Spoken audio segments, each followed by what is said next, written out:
Isang mainit na hapon, naglalaro sina Maya at Nico sa gilid ng kagubatan. Nang masyadong malayo na ang narating nila, bigla silang naligaw.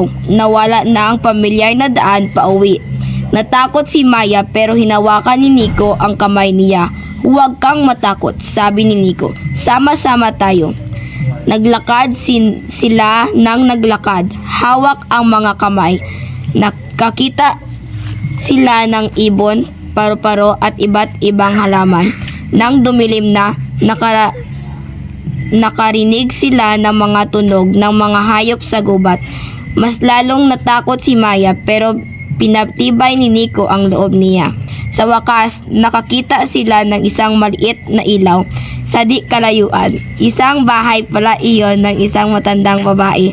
Mabait ang matandang babae at pinatuloy sila. Binigyan sila ng pagkain at inumin. Kinaumagahan, inihatid sila ng matanda pauwi sa kanilang nayon. Masayang masaya sila nang nakasama na ulit ng ang kanilang pamilya. Natuto sila na huwag nang maglaro ng malayo sa bahay. The end.